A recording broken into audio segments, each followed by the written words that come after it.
Hello, my name's Julie and today I'm going to start a short series of videos showing you how to do some simple stringing, getting a professional result using the right findings or the right techniques to add your clasps or choosing the right thread to make your design sit properly.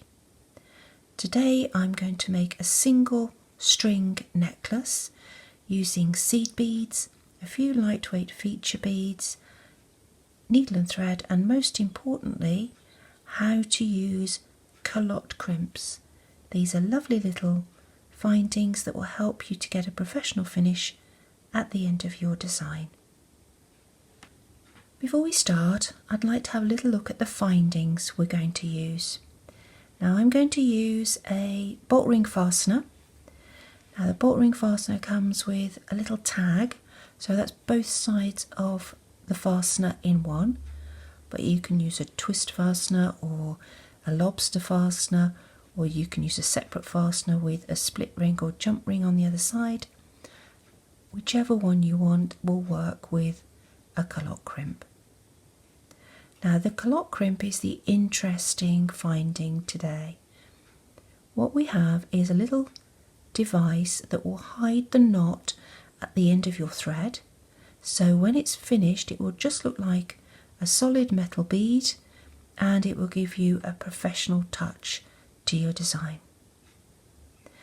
Now we've got two little cups which are held together on a little folding hinge. Now when we close the hinge, the two cups will come together and conceal the knot at the end of your thread. On the hinge is a little hole, and that allows the thread to run from the knot out to your design, and the little hook will close permanently over one end of the fastener. So it's a really neat little gadget. The only problem is this little hole here isn't so little. It's actually quite large. It's to allow you to use multiple threads if you want to, but it means that the knot we make needs to be of a reasonable size. Now because we're using a fine beading thread, that means we've got to do lots and lots and lots of double knots, one on top of the other, to make a big plug, or we've got to cheat a little and use some sort of anchoring device or a stopper to help us to make the knot a bit bigger. And that's what we're going to do today. It's a simple trick, but it works really well. Now let's have a look at the thread. I'm using a Nymo thread. This is Nymo D and I'm using it double. Now I've chosen grey because I'm using these wonderful multicoloured seed beads from the Spellbound mixed seed bead range, but it means that there isn't a particular colour I can pick out, so I've gone for grey, which is relatively neutral. I'm going to do a relatively short necklace, about 50 centimetres long. So I need to have 50 centimetres of thread. I need to double it because it's a double thread, so that's a metre, and I need to add about 40 centimetres to that to make my ends, to make the knots. So in total I've got 1 metre 40 of thread. I've passed it through the eye of the needle and I've brought the two cut ends together. There they are. Right, now we need to make our stopper. Now the selection of seed beads I've chosen are size 8 seed beads, which means they're relatively large, which means they'll thread up quite quickly and make a nice necklace, but they're a little bit big to make my stopper inside my Calotte Crimp. So I've got an additional bead. I've got a size 10 seed bead. I've got one for this calotte and I've got another one for the calotte at the other end.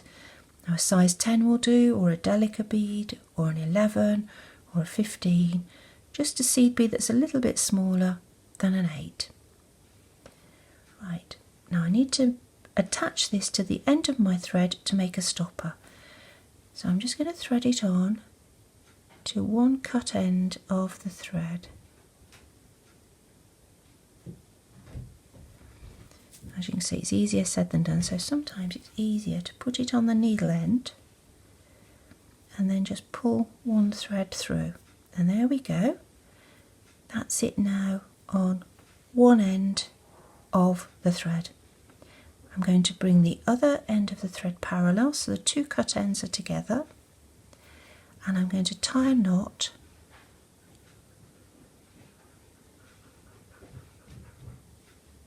a few centimetres from the end, from both ends, cut ends of the thread, just to hold them together. It's just a simple overhand knot, so you just make a loop, pass the end through and pull down, and there's the knot. And now if I pull the seed bead down, you can see it's trapped against the knot, and that's going to make a really successful anchor. Now, we want the anchor to be inside the cups of the calotte, so I'm going to go from the inside of the cups to the outside of the cups and pull through. And there we can see that's our anchor inside the calotte, and that can't pull through the hole. Now we can start on our design. Now I'm going to do mainly seed beads, but I've got a few little coloured beads I'd like to go in the centre of my design. So to help me plan my design, I've cut a piece of cord. It could be a piece of ribbon or a piece of yarn, doesn't matter, but the size I want my necklace to be. So that's the size my necklace is going to be, and that allows me to fold it in half and find the centre point. So I've now got a measure, so I know how many seed beads to put on until I'm nearly at the centre, and then I can plan the middle of my design just around about here. So I'll put that aside for the moment and start to thread my seed bead sequence. Now I've got a nice assortment here, and I could put them on randomly, but I do like things to be in an order. So I've planned out on this spare needle my rainbow sequence that I'm going to pick the seed beads up in. Now you can do yours randomly, or you can do them in a particular order, or you might be using all one colour. There's no rule, you're the designer. So I need a teal one, and a turquoise one, and a pale blue, and a dark blue, and a purple, and a pink. And I think that's right. There's my sequence. Push them all the way down. There we go. And that's the start of my necklace. Now I'm going to repeat my sequence, or you might be just following a different pattern entirely.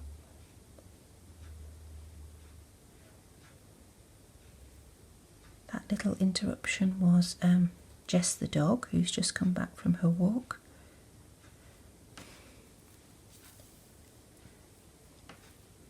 You can see that's two sequences. Now I'm going to continue doing that until I get close to the centre, and then I'll be back to show you how to plan the centre of your design. Right, as you can see, I've put on another couple of repeats of my sequence, and I'm now nearly halfway around my measured length. You can see I'm just a short distance. I've got about that much. There's the centre point, and I'm about there and there, which is about right for my centre front sequence. So I'm happy I've got to the right point. And now I'm going to put my centre front beads on. Obviously you can just do seed beads all the way around, or your slightly larger beads all the way around, but I'd like to put a little sequence in, and I'm choosing to space them out with black seed beads because I haven't used those yet from the selection. I think it makes them stand out rather nicely. So that's the centre of my necklace done. I'm just going to check the length against my bit of cord. Yep, that's right, that's my middle point, and that yellow bead is sitting in the middle. And now I can run out with a repeat of the sequence. Now you could reverse the sequence, so I finished with the pink, I could start with the pink and go pink, purple, blue, or I could continue with the rainbow. I think I'm going to continue with the rainbow. So I'm going to start with red again. So I'll pop these beads on and then I'll be back to you to show you how to add the final calotte and how to finish off your necklace. Hello again. Right, we're back and I've finished my threading sequence. I've checked the necklace is the right length and I'm rather pleased with it. I like bright colours. So now we're going to add the second calotte to finish off the current end of the thread. So I'm going to pick up the calotte and I'm going to pass through the hole on the hinge from the outside of the cups, that's the domed side, to the inside, because that's where we need to make our anchor. Now what we need to do is keep the thread really taut, so no thread shows between the beads, and tie our anchor really close in against the inside of the calottes. Now that's not very easy to do. We need to make a nice, big, generous anchor, and we need to pull it in really tight. And if you've ever tried to make French knots, you'll know how difficult it is to draw a knot down on a needle. So again, we're going to cheat a little bit. I'm going to use another anchor bead. So I've got another size 10 seed bead, but again it could be a delica or a size 15 or a size 11, it doesn't really matter. And I'm going to add it on to the thread. Now I only want it onto one side of the thread.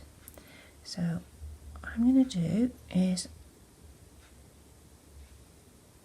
I'll just separate the two threads where they come out the needle, and I'm going to cut one of them a generous distance from the calotte.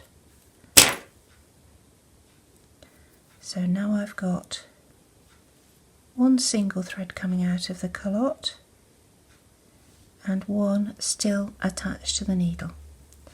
And I'm going to thread that bead onto the needle, that's our anchor bead, all the way down into the cups. I can now take off the needle and I'm going to tie these two thread ends together with a simple granny knot. So there we go, there's our knot. I'm going to make sure everything along the length is close together, and I'm going to tie the knot. Now as you can see, the knot is drawing down and it pulls that anchor bead into a tight position against the hole. Now I'm going to turn the granny knot into a reef knot, so it's left over right, so now it's right over left, and that's two knots, one on top of the other, one reef knot, and that's really firm. But just to make sure, I'm going to repeat a couple of times. There we go. So now I've got everything pulled up tight together and I've got the calottes on the end. I now need to think about closing the calottes and trimming the thread.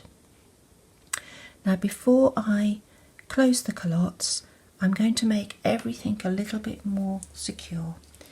I'm going to use the beader's best friend in my opinion, which is a little bit of nail polish or nail varnish, however you want to describe it. A little dab on the anchor bead and the knot inside, and a little dab on the anchor bead and the knot inside. Now that stops the knot from ever moving. It also helps to protect the thread from wear. Now, I need to close the calotte. I'm not going to trim the threads before I close the calotte, because the thread ends will help me to position the bead nicely in the centre of the calotte cups. And then I close the two cups together. And you can see it looks like a solid bead. I'm going to do the same at the other end. So pull on the threads to help you to position the bead in the middle of the cups. If you can do this while the nail varnish is still a little bit wet, all the better, because it will position and stick exactly where you want it to be. Close the two calottes, the two halves of the calotte together, and it's all concealed. Right, we need some sharp scissors. Just trim off right against the edge of the calotte. There we go. You can see we've got a nice, neat finish. Now all that remains for me to do is to add the fastener. So I'm going to grab the end of the calotte hook and bring it over, and that makes a sort of an oval shape, and I'm going to give it a little squeeze because that makes it more firm. So by flattening the loop you'll make it a little bit more firm. So hooking into the tag. You can do this with your fingers, but with pliers it's easier. Close the hook down and just give it a little squeeze across just to elongate the loop, and that makes it a little stronger. And there we have a little rainbow necklace made with simple seed beads, a few little feature beads, and most importantly, professional looking finish at the back. Thank you for watching. I hope you'll have a little go, and next time I'll show you how to make a double row or a triple row necklace using Calotte Crimps.